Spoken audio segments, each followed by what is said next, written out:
پرسکون زندگی چاہتے ہو اگر رب کی منشا پہ چل، بندائے بے خبر بدنگاہی نہ کر۔ حضرات اولیاء کرام رحمہم اللہ تعالی اور حضرات صوفیاء کرام جو محنتیں کرتے ہیں اس کا حاصل یہ ہے کہ دل سے دنیا کی محبت نکل جائے، آخرت کی عظمت اور آخرت کی محبت، خدا کا خوف اس کے اندر پیدا ہو جائے۔ ایک دل کے اندر دو چیزیں جمع نہیں ہو سکتی۔ کسی کے دل میں آخرت کی محبت بھی ہو اور دنیا کی محبت بھی ہو، ایسا نہیں ہو سکتا۔ اگر دل میں دنیا کی محبت ہے، اس دل کے اندر آخرت داخل ہوتی ہی نہیں۔ آخرت بہت غیرت والی، شرم والی، حیا والی ہے۔ دنیا بے شرم، بے غیرت، بے حیا ہے۔ یہ ممکن ہے کہ کسی کے دل کے اندر آخرت ہو اور پھر وہ دنیا وہاں داخل ہو تو آخرت وہاں سے رخصت ہو جاتی ہے، لیکن آخرت جس دل کے اندر دنیا بسی ہو وہ داخل ہی نہیں ہوتی۔ اسی لیے سارے تصوف کا حاصل یہی ہے، ولایت کا حاصل یہی ہے کہ اس دل کو صیقل کر دیا جائے، مجلہ کر دیا جائے۔ اور حضرات صوفیاء کرام جو ذکر و اذکار کراتے ہیں وہ اسی لیے کراتے ہیں کہ اس ذکر کی برکت سے دل سے دنیا کی محبت نکل جائے، مال کی محبت نکل جائے اور دل کا رخ آخرت کی طرف ہو جائے اور اللہ اس کے رسول صلی اللہ علیہ وسلم کی طرف ہو جائے۔ اور یہی تربیت فرمائی جناب محمد رسول اللہ صلی اللہ علیہ وسلم نے حضرات صحابہ کرام کی۔ میں نے آپ کو بتایا صحابیت، شرف صحابیت کا نچوڑ کیا ہے؟ یہی ایک پل میں جواب دیا جا سکتا ہے۔ وہ ایسا منتر جانتے تھے کہ اس دنیا میں رہتے ہوئے اور دنیا کے مال و اسباب میں رہتے ہوئے رائی کے دانے کے برابر کبھی ان کا دل کا میلان دنیا کی طرف نہیں ہوا۔ اور کبھی شروع میں ایسا ہوا ہے، مال غنیمت آیا مسجد نبوی صلی اللہ علیہ وسلم میں، صحن کے اندر اس کا ڈھیر لگا دیا گیا اور حضرات صحابہ کرام، ایک فطری بات ہے، میں نے کہا انسان کی طبیعت کے اندر اللہ نے یہ بات رکھی ہے، زُيِّنَ لِلنَّاسِ حُبُّ الشَّهَوَاتِ مِنَ النِّسَاءِ وَالْبَنِينَ وَالْقَنَاطِيرِ الْمُقَنطَرَةِ مِنَ الذَّهَبِ وَالْفِضَّةِ وَالْخَيْلِ الْمُسَوَّمَةِ وَالْأَنْعَامِ وَالْحَرْثِ، کھیتی باڑی کے بارے میں، چوپایوں کے بارے میں، سونے کے بارے میں، چاندی کے بارے میں، مال کے بارے میں، عورت کے بارے میں، دولت کے بارے میں اللہ نے خود انسان کی طبیعت کے اندر یہ بات رکھی ہے۔ جب مال آتا حضرات صحابہ کرام للچائی ہوئی نگاہ سے دیکھتے، ایسا نہیں کہ مال کی محبت میں، بلکہ انسانی فطرت کی وجہ سے نگاہ اٹھ جاتی۔ اللہ کے نبی صلی اللہ علیہ وسلم فرماتے، اے صحابی کیا دیکھ رہے ہیں آپ؟ فرماتے ہیں اللہ کے نبی صلی اللہ علیہ وسلم گھر میں غربت ہے، فقر و فاقہ ہے، تنگی ہے اور مال غنیمت آیا ہے، میں دیکھ رہا ہوں شاید اس میں سے مجھے کچھ مل جائے، میرے گھر کا چولہا جل جائے، میرے گھر کے اندر بچے آج آسودہ ہو کر دو لقمے کھا کر آج وہ آرام کر لیں، میں یہ دیکھ رہا ہوں۔ اللہ کے نبی صلی اللہ علیہ وسلم بر وقت انجیکشن لگاتے اور نشتر لگاتے، فرماتے اے صحابی کیا میں تمہیں اس مال سے بلکہ دنیا وما فیہا سے ایک بہتر مال نہ بتاؤں، ایک دولت نہ بتاؤں؟ بر وقت اب للچائی بھی نگاہ سے دیکھ رہے ہیں، بھوک کے وقت روٹی کی طرف نگاہ جا رہی ہے، پیاس کے وقت پانی کی طرف نگاہ جا رہی ہے، بالکل بر وقت بریک لگاتے ہوئے اللہ کے نبی صلی اللہ علیہ وسلم نے فرمایا میرے صحابی یہ مال تو کیا ساری دنیا اور دنیا وما فیہا مال و دولت سے بھر جائے، ان سے بہتر یہ ہے کہ تم 2 رکعت اللہ کے لیے خالص نماز پڑھو۔ اس انداز سے نبی کریم جناب محمد رسول اللہ صلی اللہ علیہ وسلم نے صحابہ کرام کی اٹھان اٹھائی اور آپ کی تربیت فرمائی، اور یہی تربیت یہ جو آپ سلسلے سنتے ہیں نقشبندیہ، چشتیہ، سہروردیہ، قادریہ، صوفیت، خانقاہ، یہی سلسلے جا کر ملتے ہیں حضرت حسن بصری سے، اور حضرت حسن بصری کا حضرت علی کرم اللہ وجہہ سے، حضرت علی کرم اللہ وجہہ نے نبی کریم جناب محمد رسول اللہ صلی اللہ علیہ وسلم سے یہ تصوف سیکھا اور یہ زہد سیکھا اور یہ دنیا سے بے رغبتی سیکھی اور یہ قناعت کی دولت سیکھی اور دنیا کے اندر جینے کا ڈھنگ اور جینے کا سلیقہ ان صحابہ کرام نے سیکھا، اور یہی چیزیں بٹ گئی ان خانقاہوں کے اندر، ان صوفیاء کرام کے اندر، ان اولیاء اعظام کے اندر۔ یہی وجہ ہے میں بلا مبالغہ اگر میں قسم کھاؤں تو میں قسم میں حانث نہیں ہوں گا اور میری قسم نہیں ٹوٹے گی کہ ان اولیاء کرام کی نگاہوں کے اندر لیا جانے والا استنجا کا ڈھیلا اور پھر سونے کا ڈھیلا، ان بزرگوں کی نگاہ کے اندر ان دونوں میں کوئی فرق نہیں تھا۔ ولایت کے اس مقام پر اس لیے پہنچے کہ ان کی نگاہ کے اندر مٹی کا ڈلہ اور سننے کا ڈلہ یہ دونوں کے دونوں برابر ہو گئے۔ سیدنا شیخ عبد القادر جیلانی رحمت اللہ علیہ بہت بڑے بیپاری تھے، لوگ کیا سمجھتے ہیں بھائی، اور ان لوگوں کو نام دے رکھا ہے فقیر۔ جو آدمی صوفی ہوتا ہے اور زاہد ہوتا ہے اور دنیا سے الگ تھلگ ہوتا ہے، لوگ کہتے ہیں بھائی فقیر بابا آیا تھا۔ یہ فقیر نہیں، یہ شہنشاہ گر ہے، یہ امیروں کے امیر ہیں۔ سیدنا شیخ عبد القادر جیلانی رحمت اللہ علیہ اتنا بڑا بیوپار امپورٹ ایکسپورٹ اس زمانے کے اندر جہازوں کے اندر، پانی کے جہازوں کے اندر مال آیا کرتا تھا۔ ایک مرتبہ حضرت تشریف فرما تھے، مال آنے والا تھا، کسی نے اطلاع دی، حضرت سمندر کے موجوں نے، تھپیڑوں نے اس جہاز کو غرق کر دیا۔ حضرت نے فرمایا کچھ دیر کے بعد الحمدللہ، اور اس کے بعد کچھ دیر کے بعد اطلاع آئی نہ مخبر نے غلط اطلاع دی، جو جہاز ڈوبا تھا وہ آپ کا نہیں تھا بلکہ کسی اور کا تھا۔ پھر کچھ دیر توقف فرمایا اور حضرت نے کہا الحمدللہ۔ آپ کے شاگردوں کو، خلفاء کو بڑا تعجب ہوا، جہاز کے ڈوبنے پر بھی الحمدللہ اور جہاز کے بچنے پر بھی الحمدللہ۔ کچھ لوگوں کا تقیہ کلام ہوتا ماشاءاللہ ماشاءاللہ ماشاءاللہ ماشاءاللہ میرا کاروبار چل گیا، ماشاءاللہ میں بنگلور کے اندر آ گیا، مدراس جا کر آ گیا، ماشاءاللہ میرا کاروبار ترقی میں آ گیا، ماشاءاللہ لڑکی پیدا ہوئی۔ ایک صاحب کہنے لگے ماشاءاللہ حضرت آج صبح میں بچے کا انتقال ہو گیا۔ تو یہ آدمیوں کی عادت ہوتی ہے۔ حضرت نے جو کہا سوچ سمجھ کر یہ بات کہی، سوچ سمجھ کر کہا، توقف فرمایا۔ تو کسی نے کہا کہ حضرت یہ تقیہ کلام ہے یا سوچ کر آپ نے فرمایا؟ کہا کہ جب آپ نے کہا کہ میرا مال کا جہاز سمندر میں غرق ہو گیا ہے، میں نے دل کی طرف دیکھا جھانک کر کہ کہیں اس سمندر میں جہاز کے غرق ہونے کی وجہ سے اس دل کے اندر ٹھیس تو نہیں پہنچی، صدمہ تو نہیں ہوا؟ تو کچھ اس کو فرق نہیں پڑا تھا، وہ اتنا منجھا ہوا تھا، اتنا سیخل تھا، اس میں آخرت اتنی بسی ہوئی تھی، اللہ رسول کی محبت اس کے اندر اتنی گھری ہوئی تھی کہ میں نے دیکھا ایک بال کے برابر ٹس سے بس نہیں ہوا۔ میں نے کہا الحمدللہ، کوئی بات نہیں، تعریف اللہ کی۔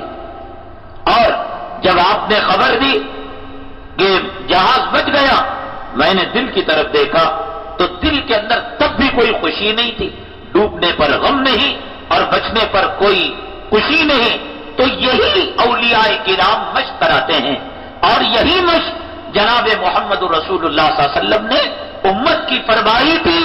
اور بدقسمتی کی بات یہ ہے کہ آج ہم یہودی کلچر عیسائی culture, American culture, western culture کا مطلب کیا سمجھتے ہیں؟ کھڑے ہو کر کھانا کھانا، ٹوپی نکال لینا، داڑھی منڈا لینا۔ اصل میں ان لوگوں نے جو محنت کی ہے وہ محنت یہ کی ہے، اللہ کے نبی صلی اللہ علیہ وسلم نے ایک حدیث کے اندر ایک بات ارشاد فرمائی کہ ہر قوم کے لیے ایک فتنہ ہوتا ہے اور میری امت کا فتنہ مال اور عورت ہے۔ اس چیز کو یہود و نصارہ نے بڑی ڈیپ سے لیا، گہرائی سے لیا، اور اس نے اس چیز کو اعلی کار بنا کر امت کے سامنے اس دنیا کو مزین کر کر پیش کیا کہ تم ٹی وی نہیں خرید سکتے، مکان نہیں بنا سکتے، زمین نہیں لے سکتے، مکان بنانے کی حسرت ہے، ٹی وی لینے کی خواہش ہے، گاڑی لینے کی خواہش ہے، عورت کو زیور پہننے کی خواہش ہے، یہ لون، یہ قرض، یہ بیمہ، یہ انشورنس، یہ فکسڈ ڈپازٹ، یہ سب اسکیمیں اس لیے لاگو کی کہ انسان اپنے نفس کا پجاری بن جائے۔ شریعت نے کیا سکھایا؟ اللہ نے جو دیا بس اسی پر قناعت کرو، آگے کا مت سوچو۔ دنیا کے معاملے میں، دین کے معاملے میں اپنے سے اوپر والے کو دیکھو، اور دنیا کے معاملے میں اپنے سے نیچے والے کو دیکھو۔ اللہ تعالیٰ نے 2 پیون کے کپڑے مجھے دیے ہیں، تو کہو اللہ کا شکر ہے کہ دنیا میں کچھ لوگ ایسے ہیں جو صرف ایک چادر اوڑھ کر سوتے ہیں۔ ایسے تربیت فرمائی شریعت نے۔ اس ویسٹرن کلچر نے، ہمارے ایک ساتھی نے بتایا جو کویت کے اندر رہتے ہیں، دبئی ابھی کچھ سال پہلے اس کا ایک ایک انگ، ایک ایک انچ زمین امریکن کمپنیوں کے گروی کے اندر جا چکی تھی۔ میٹرو جو اس نے بنایا اور جو البرج اس نے جو بنایا، دنیا چکا چون کر کر، مزین کر کر۔ حدیث کو ہم اتنا غور سے نہیں لیتے جتنا یہ یہود و نصارہ غور سے لیتے ہیں اور اس کے بارے میں تدبر کرتے ہیں۔ بتایا ہمارے ساتھی نے جو کویت میں رہتے ہیں کہ اگر کسی کو موبائل چاہیے 50 درہم کا، 100 درہم کا، تو کریڈٹ کارڈ سے گھر بیٹھے وہ حاصل کر سکتا ہے اور اس کو وہ لے سکتا ہے۔ ایک آدمی میٹرو میں جا رہا ہے، اپنے کپڑے اس کو پسند نہیں، سامنے والے کے کپڑے اس کو پسند ہیں۔ اس نے پوچھا کہ بابا یہ کپڑے تم نے کہاں سے لیے؟ اس نے کہا فلاں شو روم سے لیے۔ کیا آپ کے پاس اس کا میل آئی ڈی ہے یا کچھ اتا پتا ویب سائٹ وغیرہ کا؟ لیا، فوراً گھر میں گیا، کریڈٹ کارڈ مارا، سود کے اندر ڈبو کر تباہ کر دیا کہ اس معاشرے کو، سماج کو۔ نتیجہ کیا ہوتا ہے؟ جو قومیں سود کے اندر ڈوب جاتی ہیں، پیٹرول ہے، سونا ہے، چاندی ہے، اور اللہ تبارک تعالیٰ نے تقریباً 70 پر 2 چھوٹے بڑے ممالک مسلمانوں کے پاس دنیا کے دیے ہیں۔ اتنے ممالک کسی اور قوم کے پاس نہیں، لیکن ایک چھوٹے سے مٹھی بھر برما کے اندر ایک ذلیل چھوٹی حقیر قوم جن کا دنیا کے اندر کوئی مقام نہیں، کوئی درجہ نہیں، ہزاروں کی تعداد میں علماء کے ہاتھ پیر باندھ کر بیچ سڑک میں سلا کر ان کو گولیوں سے بھونا جاتا ہے۔ دبئی جو ہے، پھر اس کے بعد عرب امارات، سعودی مملکت، شارجہ، اور یہ جو 72 اسلامی ممالک ہیں، اگر چھوٹی سی کوشش کریں ان کے تھوکنے سے یہ بدھسٹ قوم اس تھوک کے اندر ڈوب کر مر جائے گی۔ لیکن یمحق اللہ الربا ویربی الصدقات، قرآن نے کہا کہ سود کے ذریعے سے قومیں مٹ جاتی ہیں۔ انہوں نے عرب ممالک کے اندر خواہشات کا ریلا پیلا لگایا، کہا امریکن لڑکی سے نکاح کرنا چاہتے ہو، اتنے ڈالر تمہیں مہر دینے پڑیں گے، اور تمہارے پاس پیسہ نہیں ہے، کوئی بات نہیں، فلاں امریکن جو ہے بینک ہے وہ آپ کو لون دے گا۔ ابھی پچھلے سال میرا کشمیر کے اندر سفر ہوا تھا، اس سے پہلے کشمیر کے سفر کے اندر وہاں جو جذبہ جہاد، جذبہ شہادت، اور پھر وہاں کے جو جذبات دیکھنے میں آئے، 1 سال کے اندر لگ رہا تھا کہ وہ جذبات کی شوا گل ہو رہی ہے. کیا ہوا ہے؟ آپ کو یہاں پر کوئی گاڑی لون پر لینا ہے یا مکان کی تعمیر کے لیے چپل گھس جائیں گے لون حاصل کرنے کے لیے. راہ چلتا کشمیری سٹیزن 20 روپے جیب میں رکھ کر یا ایک موبائل کا سم کارڈ رکھ کر وہ نمبر دے کر اپنا عطا پتہ صحیح دے کر اسی وقت انسٹنٹ من چاہے اسے ٹرک چاہیے، اسے بس چاہیے، اسے چھوٹی جو ہے ماروتی ویان چاہیے. لونوں کے اندر جب پھنس جاتا ہے تو پھر اس کی توجہ اور طرف نہیں جاتی.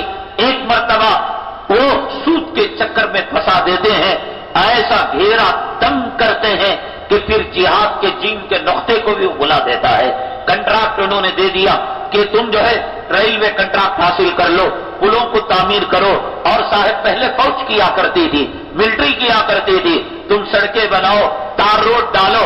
اب پیسوں کے اندر جب غبن کے اندر مبتلا ہو گئے اور پیسوں کی محبت ان کے اندر آ گئی. یہ حب الدنیا راس کل خطیہ، دنیا کی محبت ہر مصیبت کی جڑ ہے. اس کو ان لوگوں نے پہچانا جہاں جہاں جذبہ جہاد بیدار ہوا. روپیوں کی محبت، پیسوں کی محبت، دولت کا لالچ، اور دنیا کو دبئی جیسی سٹی شاید دنیا کے اندر آپ کو نہیں ملے گی. بظاہر ایک جو ہے ایک چھوٹا سا جنت کا نمونہ انہوں نے، جنت نہیں کہنا چاہیے، یعنی جو حسن و جمال کے اندر ایک نمونہ جو ہے انہوں نے پیش کیا. یہ سب کون ہے؟ یہ امریکن انجینئر ہے، یہ امریکہ کے ورکرز ہیں، اور وہاں کی ذہنیت ہے وہ اس طرف سے اس طرف لانے کے لیے یہ دنیا کی محبت انسان کے اندر جذبہ جہاد کو سرد کر دیتی ہے. نمازوں کے اندر سستی اور غفلت پیدا کر دیتی ہے. اور اللہ کے نبی صلی اللہ علیہ وسلم نے حضرات صحابہ کرام کے اندر مردوں میں کیا، عورتوں میں کیا، بڑوں میں کیا، چھوٹوں میں کیا، اپنے گھر والا. آپ ایک بات اندازہ لگائیں، آپ کسی سے پوچھیں اللہ کے نبی صلی اللہ علیہ وسلم اگر اللہ سے کوئی چیز مانگے اللہ دے سکتا؟ نہیں دے سکتا، ضرور دے گا. اللہ نبی کریم صلی اللہ علیہ وسلم کی مراد کو پورا نہیں کر سکتا. اور اللہ کے نبی صلی اللہ علیہ وسلم کے گھر کی حالت یہ تھی کہ اس کے جو ستون تھے کھجور کے تنوں کی لکڑیاں تھی، اور اس کی جو چھت تھی وہ کھجور کے پتے تھے، اس کی جو دیواریں تھیں وہ بوریے کے پتے تھے، اور گھر کی اونچائی اتنی تھی کہ آدمی اگر سستی کرتے ہوئے ہاتھ کو اوپر کرے تو چھت لگ جائے. اس وقت مدینہ طیبہ کے اندر جو حضرات جا چکے ہیں اور جن حضرات نے زیارت نہیں بھی کی، اللہ تعالیٰ یہاں جتنے حاضرین مرد خواتین بڑے چھوٹے، اللہ تعالیٰ سب کو موت سے پہلے نبی کریم صلی اللہ علیہ وسلم کی روضے کی زیارت نصیب فرمائے، حرمین شریفین کی زیارت نصیب فرمائے. کس نے یورپ کو دیکھا ہوگا، دبئی کو دیکھا ہوگا، رشیا کو دیکھا ہوگا، سوئٹزرلینڈ کی نہروں کو دیکھا ہوگا. آقا کے گنبد خضرا کو دیکھنے کے بعد اللہ کی قسم ہر چیز پھیکی لگنے لگتی ہے. وہاں اب جو حضرات گئے ہوں وہ تصور کریں، اور جو نہیں جب گئے ہیں انٹرنیٹ کے اندر نبی کریم صلی اللہ علیہ وسلم کی مسجد کو ہر اینگل سے وہ کہتے ہیں 3D اسکرین کے ذریعے سے گھما گھما کر آپ دیکھیں. جہاں نبی کریم صلی اللہ علیہ وسلم کا گنبد خضرا ہے، باہر کی طرف سے لکھا ہوا ہے باب جبرائیل. یہ باب جبرائیل کے قریب میں ایک اور دروازہ ہے، وہیں سے جبریل امین علیہ الصلوۃ والسلام نبی کریم صلی اللہ علیہ وسلم کے دولت گدے میں تشریف لاتے تھے اور وہیں سے جاتے تھے. اس لیے اکثر چونکہ اس دروازے سے آتے تھے، اس وجہ سے اس دروازے کا نام جبریل علیہ الصلوۃ والسلام کا گیٹ اور باب رکھ دیا گیا. اس باب جبرائیل سے لے کر نبی کریم صلی اللہ علیہ وسلم کے روضے تک میرا خیال یہ ہے کہ یہ جو نورانی مسجد ہے اور جہاں وضو خانہ، اس سے بھی کم کا حصہ آپ کی 11 بیویوں کے محلات ان جو ہے اس حصے کے اندر رہا کرتے تھے. بلکہ یہ حصہ بھی زیادہ حصہ میں یہ کہتا ہوں اللہ کے نبی صلی اللہ علیہ وسلم رات میں سجدے میں جا کر آنکھوں سے آنسو کے قطرے بہا کر آپ اگر یہ فرمائیں اے اللہ قیصر و کسریٰ چمکتے دمکتے سونے چاندی کے محلوں میں رہتے ہیں، مولا میرے آپ کے محبوب ہیں، ہم آپ کے چہیتے ہیں، اور ہمارے حرم کی جو سرائیں ہیں اور جو بیویاں ہیں وہ ایسی خستہ حالت کے گھر میں مان سکتے تھے، آپ کو اختیار دیا گیا، اے محمد صلی اللہ علیہ وسلم آپ چاہیں احد کا پہاڑ سونا بنا کر آپ کے قدموں میں ڈال دیا جائے، فرمایا کہ مجھے نہیں چاہیے۔ آج کہتے ہیں علماء اللہ کے نبی صلی اللہ علیہ وسلم کو جو پیشکش کی گئی تھی احد کے پہاڑ کو سونا بنا کر قدموں پر ڈالنے کی، آج اللہ تبارک تعالیٰ نے اس مراد کو سرزمین عرب کے اندر پورا کر دیا۔ احد کے پہاڑ کے برابر سونا، وہاں کے سائنسدانوں نے بتایا کہ وہاں مدینہ طیبہ کی زمین کے اندر دفن ہے، نکال رہے ہیں اور من موجی کر رہے ہیں، اور میرے خیال میں اتنا خوشحال ملک مکہ مکرمہ مدینہ طیبہ سعودی عرب کی طرح پوری دنیا میں نہیں ہوگا۔ یہ نبی کریم صلی اللہ علیہ وسلم کے صبر کا نتیجہ، حضرت فاطمہ کے صبر کا نتیجہ، حضرت عمر فاروق رضی اللہ تعالیٰ عنہ جیسی شخصیت جو شیطان دیکھتا تھا پیشاب خطا ہو جاتا تھا، ڈر کر بھاگتا تھا۔ ہمیں شیطان کو بھگانے کے لیے عاملوں کا سہارا لینا پڑتا ہے، لا حول ولا قوت پڑھنا پڑتا ہے، آیت الکرسی پڑھنا پڑتا ہے، اعوذ باللہ پڑھنا پڑتا ہے، لیکن حضرت عمر فاروق کی مجسم شخصیت ایسی تھی کہ شیطان آپ کی پرچھائی سے ڈر کر آپ جس گلی میں گزر جاتے، آپ کی اس گلی میں مہک کی وجہ سے 24 گھنٹے شیطان اس جو ہے گلی کے اندر داخل نہیں ہوا ہوتا تھا۔ ایسی عظیم الشان شخصیت کے ایمان لانے کے بعد آپ نے فرمایا، اے محمد صلی اللہ علیہ وسلم کیا ہم حق پر نہیں ہیں؟ چھپ کر کیوں نماز پڑھیں؟ آقا نے فرمایا ہم حق پر ہیں۔ تو آپ نے اپنے بیان سے تلوار نکال لی، اگر کوئی رنڈوا ہونا چاہتا ہو، اگر کوئی بیوی کو بیوہ کرنا چاہتا ہو، اپنے بچوں کو یتیم کرنا چاہتا ہو، تو اب اس کے بعد محمد صلی اللہ علیہ وسلم سے اور اسلام سے ٹکر لے کر دیکھے۔ شجاعت، جرأت، بیواکی، طاقت، ہمت، ایک مجسم پیکر تھے حضرت عمر فاروق رضی اللہ تعالیٰ عنہ۔ ایسی جلیل القدر شخصیت، ایک وقت وہ آیا کہ ہماری مائیں امہات المؤمنین جناب رسول اللہ صلی اللہ علیہ وسلم کی ازواج مطہرات اور نبی کریم صلی اللہ علیہ وسلم میں کوئی معاملہ لے کر سورہ احزاب کے اندر 21ویں پارے کے آخر میں اور 22ویں پارے میں اللہ نے اس کا تذکرہ کیا ہے۔ کبھی انشاءاللہ میں تذکرہ کروں گا، یعنی نان نفقے کے معاملے کو لے کر ازواج مطہرات نے میمورنڈم پیش کیا، اے اللہ کے نبی صلی اللہ علیہ وسلم سال بھر کا خرچہ دے دیجئے۔ تو آیت نازل ہوئی، ان کنتن تردن الحیات الدنیا وزینتها فتعالین امتعکن واسرحکن سراحا جمیلا۔ اگر تمہیں دنیا کا مال چاہیے، تمہیں سوچنا 100 مرتبہ چاہیے تھا نبی کے حرم سرائی میں قدم رکھنے سے پہلے۔ ہم دے دیں گے لیکن نبی کی حرم سرائی کو چھوڑنا پڑے گا۔ امتعکن واسرحکن سراحا جمیلا وان کنتن تردن اللہ ورسولہ والدار الاخرہ۔ لیکن اگر تمہیں اللہ چاہیے، اللہ کا نبی چاہیے اور آخرت چاہیے، فإن اللہ اعد للمحسنات منکن اجرا عظیما۔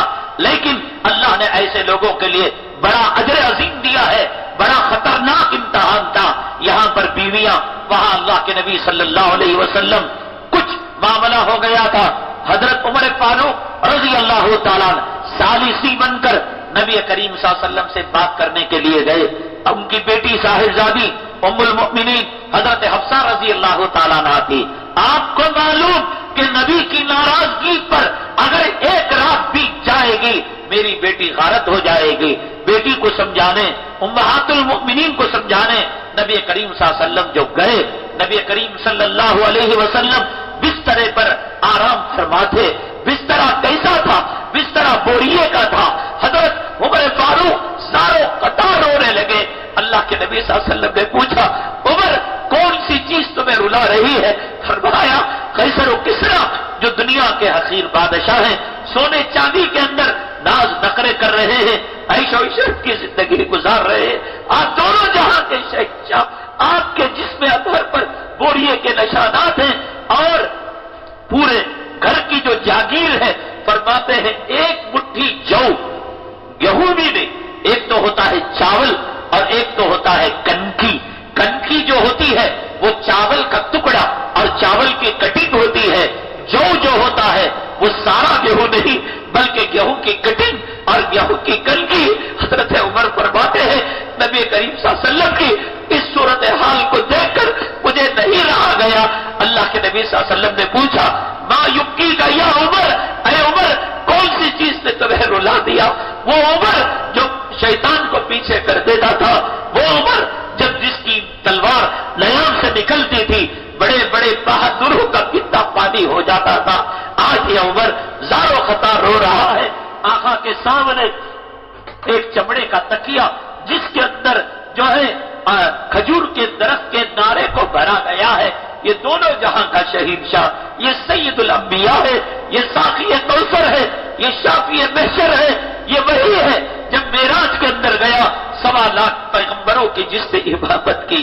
مال کے پیچھے جانے والوں، طالب دنیا، طالب مال، کارخانے کی مال کی پوجا کرنے والوں، ہماری ماں اور بہنیں کے زیورات کے پیچھے بھاگنے والی، یہ دونوں جہاں کے شہنشاہ کے گھر کی حالت ہے. بہرحال اللہ کے نبی صلی اللہ علیہ وسلم نے فرمایا اے عمر، اللہ تبارک تعالیٰ نے ان لوگوں کو ان کی طیبات اولئکا، آپ نے جملہ فرمایا یہی وہ لوگ ہیں اللہ نے ان کی طیبات کو یعنی عمدہ چیزوں کو دنیا میں دے دیا. انشاءاللہ اس سے ہزاروں کروڑوں اربوں خربوں گنا اللہ تعالیٰ ہمیں آخرت کے لیے تیار کر رکھا ہے. اے عمر 4 روز کی زندگی ہے، یہ سورج کے دھوپ چھاؤں کی طرح ہے، پانی کے بلبلے کی طرح ہے. عمر یہ زندگی گزر جائے گی. یہ آپ نے اس انداز سے آپ نے تربیت فرمائی تھی. پریکٹیکل طور پر آپ نے بتایا تھا. آپ چاہتے تنہائی کے اندر بند کمرے میں کھا لے سکتے تھے، ظاہر میں جھوپڑی دکھا سکتے تھے، لیکن غزوہ تبوک کے موقع پر صحابہ کرام کے پیٹ پر ایک پتھر تھا، نبی کریم صلی اللہ علیہ وسلم کے پیٹ پر 2 پتھر بندھے ہوئے تھے. نہ صرف یہ کہ آپ نے صحابہ کرام کی یہ تربیت فرمائی، اپنے گھرانے کی جو اٹھان حضرت حسن کی، حضرت حسین کی، حضرت علی کی، حضرت فاطمہ کی، ازواج مطہرات کی، اسی انداز سے آپ نے اٹھان اٹھائی تھی. ایک مرتبہ آپ کی نور نظر، آپ کی لخت جگر، آپ کے جو ہے کلیجے کی ٹھنڈک، آپ کے دل کا سرور، آپ کے دل کا جو ہے قرار حضرت بی بی فاطمہ زہرا رضی اللہ بے پناہ محبت کرتے تھے. اللہ کے نبی صلی اللہ علیہ وسلم جب سفر میں جاتے حضرت فاطمہ کے گھر میں جاتے، سفر سے آتے بی بی فاطمہ کے گھر میں جاتے. ارے باپ کو بیٹی سے، اور وہ بیٹی جو جنتی عورتوں کی سردار ہو، وہ بیٹی جو بالغ ہونے کے بعد سے لے کر موت تک اس کو کسی مرد نے نہیں دیکھا اور اس نے کسی مرد کو نہیں دیکھا، وہ بیٹی جسے نبی نے اپنے گود کے اندر کھلایا ہو، پلایا ہو اور نبی نے اپنے گود کے اندر سہلایا ہو. کائنات کے اندر ایسی قیمتی عورت کہاں سے آ سکتی ہے؟ نبی نے پیار بھی کیا، بلا وجہ نہیں کیا، پیار کیا کرتے تھے، بلا وجہ نہیں کیا کرتے تھے. اللہ کے نبی صلی اللہ علیہ وسلم کی تربیت یافتہ یہ صاحبزادی جنتی عورتوں کی سردار تھی. ایک مرتبہ ایک کپڑے کے اندر ایک پوٹلی بنا کر اپنے دولت کدے سے برقع اوڑھ کر پردے کے اندر بڑی تیزی کے ساتھ ابا ابا کہہ کر حضرت فاطمہ رضی اللہ تعالیٰ عنہا نبی کریم صلی اللہ علیہ وسلم کے دولت کدے پر تشریف لائی اور دستک دی. ابا ابا میں آپ کے لیے تحفہ لائی ہوں. ابا حضور نے کہا بیٹی کیا بات ہے، بے وقت آپ تشریف لائی ہے. کہا ابا یہ پوٹلی ہے، ایک پیون لگی کپڑوں کی پوٹلی. اس کو اللہ کے نبی صلی اللہ علیہ وسلم نے کھولا، آدھا روٹی کا ٹکڑا تھا. حضرت فاطمہ زہرا رضی اللہ تعالیٰ عنہ سے پوچھا بیٹی یہ کیا لائی ہے؟ فرمانے لگی ابا حضور بہت دنوں کے بعد حضرت علی کچھ کما کر لائے، اس میں آٹا خریدا گیا، اتنا آٹا تھا کہ علی کے لیے 1 روٹی، حسن کے لیے 1 روٹی، حسین کے لیے 1 روٹی. ابا ان لوگوں نے اپنا حصہ تو لے لیا، میرے حصے میں 1 روٹی آئی اور آدھی روٹی کھانے کے بعد مجھے آپ کی یاد آئی، پوٹلی میں باندھ کر میں آپ کے پاس لے آئی. اللہ کے نبی صلی اللہ علیہ وسلم نے فرمایا میری بیٹی فاطمہ میرے رب کی عزت و جلالت کی خلسہ محمد کے پیٹ میں آج یہ روٹی کا جو ٹکڑا داخل ہو رہا ہے، محمد کے پیٹ میں 3 دن 3 رات سے تیرا باپ بھوک سے مر رہا تھا، باپوں سے تڑپ رہا تھا. اس حالت میں نبی کریم صلی اللہ علیہ وسلم نے امت کی تربیت فرمائی. اپنے ازواج کی، اپنی بیٹیوں کی، حضرات صحابہ کرام کی.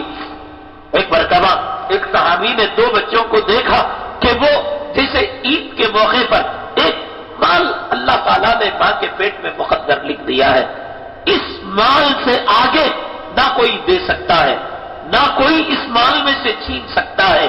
مال اگر آ بھی جائے آدمی کتنا کھائے گا؟ آپ 100 روپے کماؤ، بار بار میں کہتا ہوں 1000 روپے کماؤ، کھاؤ گے کتنا؟ جتنا پیٹ کو لگے گا. اور زیادہ حرص کرو گے اللہ کی طرف سے پابندیاں لگ جائیں گی. پھیکا کھاؤ گے، نمک نہیں کھاؤ گے، تیز نہیں کھاؤ گے، چکنا نہیں کھاؤ گے، کولیسٹرول کا نہیں کھاؤ گے، فروٹ کے اندر فلاں فروٹ نہیں کھاؤ گے. یہ سب پابندیاں اللہ لگا کر جو رزق کا کوٹا اللہ نے لکھا ہے صرف اتنا کرے گا. کیا آدمی کرے گا؟ یہ دے تو نہیں سکتا، دینے کو دل نہیں ہوتا. غریبوں کی مدد کریں، یتیموں کی مدد کریں، مسکینوں کی مدد کریں. اب کیا زمینوں کا بھاؤ پورے ہندوستان کے اندر، بہار کے دیہاتوں میں، جھارکھنڈ، بنگال، جہاں بجلی نہیں، جہاں پانی نہیں، جہاں سائنس ٹیکنالوجی کی پرچائی نہیں، لگتا ہے یہ علاقہ 100 سال بچھڑا ہوا ہے. چراغ ڈھنگ کے نہیں، شراب کی بوتلوں کے اندر بتی ڈال کر اس کو جو ہے وہ سلگا کر اپنا کام چلاتے ہیں. کھیتی باڑی کر کر چاول رکھ کر اس میں جیتے ہیں. کھڑو پوچھا بھائی زمین کا بھاؤ یہاں اتنا ہے. یہ اصل میں نے کہا یہ ویسٹرن جو تہذیب، ایک دباؤ، ایک پریشر جو مسلمانوں پر مسلط کیا گیا کہ تم دنیا میں لگو، کماؤ. کھا تو نہیں سکتے، شوگر ہے، کھا تو نہیں سکتے، کولیسٹرول ہے، ہارٹ ہے، بیماری ہے، بی پی ہے، فلاں ہے فلاں ہے. اب ایک کام کرو، دینے کی چیز تو تم سیکھو بھی نہیں، سکھاؤ بھی نہیں. اب زمین خریدتے جاؤ، اب زمین خریدتے جاؤ. زمینوں کا بھاؤ آسمانوں کو چھو رہا ہے. یہ مستقل ایک امریکن، ایک دباؤ، ایک پریشر اور ایک چال ہے کہ آدمی کھائے نہیں اور پھر زمین لے. وہ زمین پر لڑے گا، وہ زمین پر کتنے گھر بنائے گا؟ بنگلور میں، بامبے میں، کلکتہ میں، فرانس میں، امریکہ میں. کیا کرے گا؟ یہاں پیشاب، وہاں پاخانہ، یہاں ناشتہ، وہاں دوپہر کا کھانا. بس یہ دنیا کی محبت نے مسلمانوں کو تباہ اور برباد کر کے رکھ دیا ہے. اللہ کے نبی صلی اللہ علیہ وسلم نے بڑوں میں، چھوٹوں میں، مردوں میں، عورتوں میں، اپنوں میں، پرایوں میں یہ آپ نے جو ہے تہذیب دی، کلچر دیا. یہ تربیت جو ہے آپ نے اس انداز سے صحابہ کرام کی اٹھائی کہ 2 بچے ایسا جیسے عید کے دن خوشیوں سے گلے ملتے ہیں، چہرے پر مسکراہٹ، ایک دوسرے کو مبارکباد. کہا کہ بھائی عید کا چاند نظر آ گیا، کیا کل مدینہ طیبہ کے اندر عید ہے؟ صحابی نے پوچھا. کہنے لگے نہ عید تو نہیں ہے، لیکن نبی کا مہمان ہمارے گھر آیا ہے. وہ کون نبی کا مہمان ہے انشاءاللہ ہم کل عرض کریں گے. نبی کریم صلی اللہ علیہ وسلم کو شاعری کیا نہیں آتی تھی؟ کہ آپ کو شاعری پسند نہیں تھی؟ قرآن نے فرمایا وما علمناہ الشعر وما ينبغي له، ہم نے آپ کو شعر و شاعری سکھائی نہیں اور آپ کے شاعر نشان بھی نہیں. اس زمانے کے اندر جو شعراء تھے وہ شعر و شاعری کے ذریعے سے زمین و آسمان کی خلا بازیاں لگاتے تھے اور کسی معاملے کے اندر غلو کیا کرتے تھے. شعر و شاعری بالکل گندی ہو چکی تھی اور کوئی فائدے کی چیز نہیں تھی. اس لیے اللہ کے نبی صلی اللہ علیہ وسلم کو جب ضرورت پڑتی، شاعر رسول حضرت حسان ابن ثابت رضی اللہ تعالیٰ عنہ تھے، ان کو فرماتے اے حسان فلاں یہودی کے سوال کا جواب تم دو. اور آپ ممبر سے نیچے اتر جاتے، حضرت حسان کو ممبر پر بٹھاتے، فرماتے اے حسان تم جو ہے نعت پڑھو، اے حسان تم جو ہے فلاں دشمنوں کے خلاف شعر و شاعری کرو.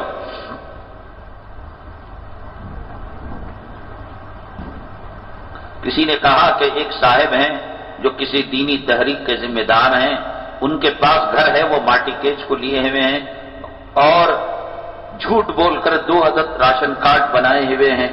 ماٹی کیچ کو گھر لینا بھی بھائی وہ امام ہو، مفتی ہو، علامہ ہو، یا کہ کسی تحریک کا ذمہ دار ہو یا عام مسلمان ہو، سب کے لیے مسئلہ ایک ہے. نہ امام کو اجازت ہے، نہ کسی تحریک کے ذمہ دار کو اجازت ہے.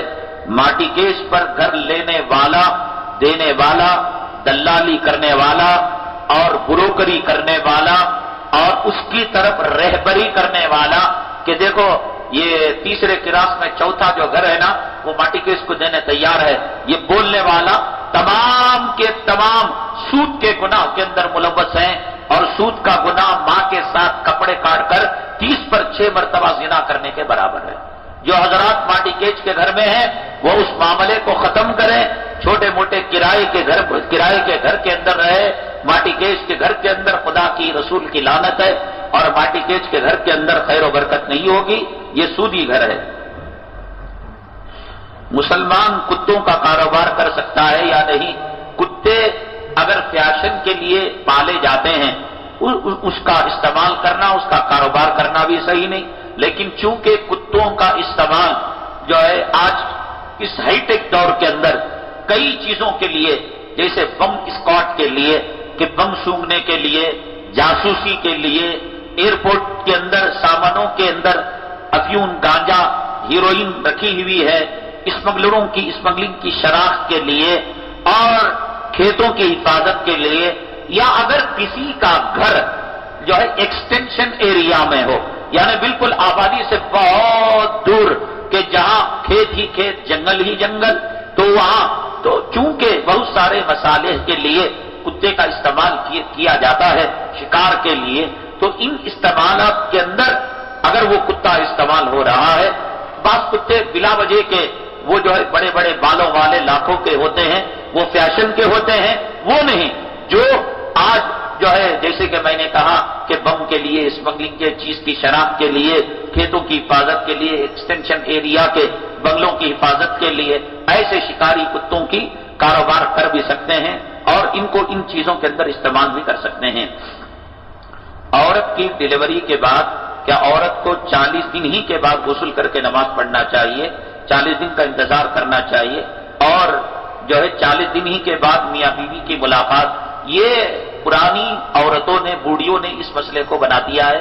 چلا چلا چلا چلے کا پانی، یہ مرد بھی اس وقت چلے کو چلا جاتا ہے چلے کی عورت حوالے کر کر، یہ غلط بات ہے۔ شریعت کا مسئلہ یہ ہے کہ عورت کی جو ماہواری آتی ہے، جو ماہانہ جو اس کی مدت ہوتی ہے، کم سے کم 3 دن اور زیادہ سے زیادہ 10 دن۔ اس کا مطلب یہ ہوا کہ 3 دن کے اندر عورت کو ناپاکی دکھی اور پاک ہو گئی تو وہ حیض میں شمار نہیں، اور 10 دن کے اوپر عورت کو ناپاکی دکھی وہ بھی ناپاکی میں شمار نہیں۔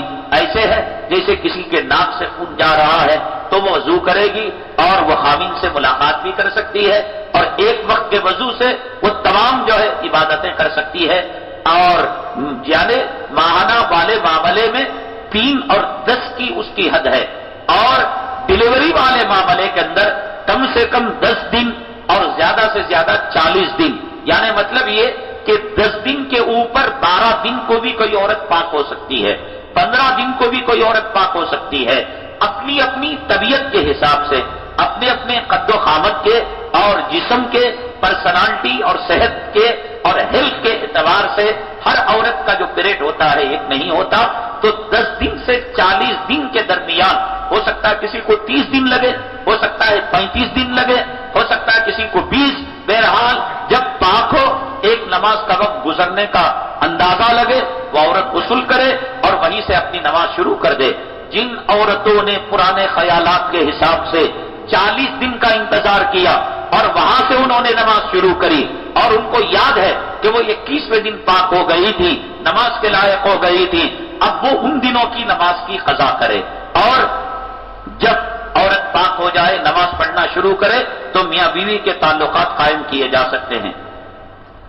قربانی کا جانور گم ہو گیا اس لیے دوسرا خریدا، پھر وہ پہلا بھی مل گیا، اگر امیر آدمی ہو ایسا اتفاق، ایک ہی جانور کی قربانی اس پر واجب ہے، اور اگر غریب کو ایسا اتفاق ہو تو دونوں جانوروں کی قربانی اس پر واجب ہوگی۔ بہشتی زیور کے اندر یہ مسئلہ لکھا گیا ہے، مسئلہ سمجھائیے، غریب کو ایسا کیوں؟ ابھی کسی غیر مخلد نے رمضان المبارک کے پہلے بھی اس قسم کا SMS بھیج کر مذاق اڑانا چاہا شریعت کا اور بہشتی زیور کا اور فقہ حنفی کا۔ ہونا کیا چاہیے تھا؟ عقل کیا کہتی ہے؟ یہ سب عقل کے پیدل ہیں، عقل کے دشمن ہیں، اور شریعت کو عقل کے تابع کرنا چاہتے ہیں. ہم کہتے ہیں شریعت کو قرآن سے سمجھو، شریعت کو حدیث سے سمجھو، شریعت کو فقہا سے سمجھو، شریعت کو اولیاء سے سمجھو، اور اگر شریعت کو اپنی عقل سے سمجھو گے ایک دن وہ آئے گا کہ تم انگریز کی تابع داری میں، غلامی کے اندر تم جو اپنی نماز پڑھا کرو گے. سمجھ گئے؟ یہاں اصل میں دھوکہ یہ دینا چاہتے ہیں. ایک آدمی امیر ہے، ایک آدمی غریب ہے. امیر آدمی نے قربانی کا جانور دونوں نے قربانی کا جانور خریدا. دونوں کا، امیر کا بھی جانور گم ہو گیا، غریب کا بھی بکرا گم ہو گیا. اس کا بھی بکرا، اس کا بھی بکرا. پھر دونوں کے بکرے مل گئے. امیر کا بکرا بھی مل گیا، غریب کا بکرا بھی مل گیا. اب ہونا کیا چاہیے تھا؟ امیر کے پاس کیپیسٹی ہے، امیر کے پاس مال ہے، دولت ہے، تو کہا جائے امیر صاحب جب قربانی کی نیت سے دونوں بکرے تمہیں خریدے تو ایک کام کرو، دونوں دے ڈالو. اب غریب بھائی تم ایک کام کرو، یہ بکرا بیچ کو تمہارا پیسے واپس لے لو، یہ کچھ بکرا تمہارے پر فرض ہے. لیکن فقہا نے کہا غریب پر دونوں بکروں کی قربانی واجب ہے اور امیر پر ایک بکرے کی قربانی. وہ کیوں؟ وہ اس لیے کہ امیر پر جو قربانی واجب ہے بکروں کی خریداری کی وجہ سے نہیں، وہ صاحب استطاعت ہونے کی وجہ سے، یعنی کیپیسٹی کی وجہ سے. سمجھ رہے ہیں آپ کہ اس کے پاس 640 پر 4 گرام چاندی کی قیمت، فرض کرو کہ 30 پر 5,000 روپے، وہ 30 پر 5,000 روپے اخراجات جا کر ایام قربانی میں اخراجات جا کر اتنی کیپیسٹی اس میں تھی، تو اس لیے اس پر واجب ہے جو قربانی وہ جانور کی خریداری کی وجہ سے نہیں بلکہ صاحب استطاعت اور امیر ہونے کی وجہ سے. اور امیر کے لیے یعنی صاحب استطاعت کے لیے واجب قربانی، میں استطاعت ہوں، امیر ہوں، تو میری طرف سے صرف ایک، چاہے 100 بکرے خریدوں، چاہے بکرا گم کر ملے، چاہے ایک بکرا خریدوں، ایک واجب بقیہ نفلی ہوں گے. اسی طریقے سے غریب پر جو قربانی واجب ہوئی، غریب کو کس نے کہا تھا؟ جبرائیل امین اس کے پاس وہی لائے تھے. شیخ عبد القادر جیلانی خواب میں آپ کو بولے، ٹھولے مار کر وہ قربانی دینا. اس کی خواہش تھی میں قربانی دوں گا، قربانی کی نیت سے اس نے جانور خریدا. استطاعت نہیں تھی، کیپیسٹی نہیں تھی، 30 پر 5,000 روپے نہیں تھے اس کے پاس، قربانی کی نیت سے خریدا. تو اب قربانی کی نیت سے خریدا تو جانور آنے کے بعد قربانی اس پر واجب ہو گئی. اب واجب ہو گئی تو جانور جب گم ہو گیا تو چپ کے بیٹھنا تھا انہیں کہ بھئی چلو میرے اوپر واجب نہیں تھی، کیا کہ میرے مقدر میں نہیں. اب ہرس کر کو، قرض کر کو، یہ کر کو اور ایک جانور لیا اور پھر اس کے بعد وہ بھی جانور مل گا. تو اس پر غریب پر جو قربانی واجب ہو رہی ہے کیپیسٹی کی وجہ سے نہیں، خریداری کی وجہ سے. تو بولتا تھا غریب اور تو خرید کر بتا رہا ہے، شریعت بولتی ہے تو اسے دے کر ہی چکنا. سمجھ رہے ہیں بات آپ؟ امیر کو جو ہے وہ حیثیت کی وجہ سے وہ وادی بھر کر جانور بھی لے لے، ایک ہی واجب ہے. لیکن غریب، اس کی مثال دوسرے طریقے سے سمجھو. تحیت الوضو، وضو کرنے کے بعد 2 رکعت جو نفل نماز پڑھتے ہیں وضو کے شکرانے کی. تحیت المسجد، مسجد کے شکرانے کی. کیا ہمیں خواب میں کوئی آ کر بولیا پڑھنا جو بول کر؟ نہیں، آئے بیٹھے ذکر کرے اور تلاوت پڑھے، اقامت ہوئی کھڑ کر فرض پڑھ لیے، نہ قیامت میں کوئی پکڑ، نہ دنیا کے اندر کوئی گالی دینے والا. لیکن ایک آدمی کیا کریا، حماقت کر کو کھڑا ہو گیا 2 رکعت پڑھنے کے واسطے یا 4 رکعت کی نیت کر کر. اب جو ہے اقامت کہہ دی گئی، اب وہ 2 رکعت پر سلام پھیر لیا. اب فقہا کہتے ہیں کہ اس کو 4 رکعت بعد میں دہرانا پڑے گا، اس لیے کہ نفل اس وقت تک رہتی ہے جب تک کہ نفل کو نہ شروع کیا جائے. ایک آدمی جو ہے نفل نماز پڑھا، ارے نفل اس نہ کر کو رکو کر کو بھاگ سکتا ہو؟ نہیں، مذاق ہے. جب نفل تھی تو کب تھی؟ شروع کرنے سے پہلے تکبیر تحریمہ پڑھ کر نماز میں داخل ہو گیا، اب وہ نفل ختم کرنا اس پر فرض اور واجب ہو گیا. سمجھ گیا؟ تو اس بندے پر قربانی نفل تھی، کوئی ضروری نہیں تھا، لیکن خرید کر اس نے اس جانور کو اپنے پر واجب کر لیا. گم ہو گیا، خاموش بیٹھنا تھا، پھر اور خریدا حماقتی کر کو. اللہ نے کہا منہ سے بول رہا غریب، ہاتھ سے خرید کو بتا رہا ہے، لے مر اب اس کو پورا کر کر بتا. اب نہیں بولتا پاؤں میں درد، پیٹ میں درد، میں کھڑ کر نماز نہیں پڑھ سکتا، لیکن کھڑ کر نیت باندھ لی۔ اب شریعت کہتی ہے کہ جب تو نے نیت باندھ لی تو ایک رکعت کے بعد تو توڑ نہیں سکتا، سجدے میں جا کو یوں بھاگ نہیں سکتا۔ نفل اتنا بھی، واجب بھی، فرض نہیں، نفل تھی شروع کرنے سے پہلے، لیکن نفل کو شروع کر دیا گیا، اب نفل کیا ہو گئی؟ وہ واجب ہو گئی۔ کم داموں پر زمین خریدی گئی اچھے دام میں فروخت کرنے کے لیے، اس زمین پر کیا زکات واجب ہے؟ صاف صاف کہو کہ یہ بیپار والی زمین ہے۔ بیپار، جو زمین بیپار کے لیے خریدی جاتی ہے، جو گاڑی، ٹو ویلر، فور ویلر بیپار کے لیے، جو مکان بیپار کے لیے خریدا جاتا ہے، ایک رہنے کے لیے، ایک استعمال کرنے کے لیے، گاڑی نہ، اس پر زکات نہیں۔ اگر بیپار کے لیے گاڑی خریدی گئی، مکان خریدا گیا، زمین خریدی گئی، کھیت باغ خریدا گیا، تو جتنا انویسٹمنٹ ہم نے اس میں کیا ہے تو زمین 50 لاکھ کی، ہم نے 2 لاکھ ایڈوانس لگایا، اب اس 2 لاکھ کی زمین پر جو لگا ایڈوانس، اس کی زکات ہم کو دینی پڑے گی۔ اچھا بھئی، عامل حضرات جو پیسے لیتے ہیں، کیا ان کے لیے جائز ہے؟ وہ اتنا خرچ ان کو آتا ہے؟ انشاءاللہ اس کے بارے میں ہم تفصیل سے کل بتائیں گے، ان کی دھاندلیاں بھی بتائیں گے۔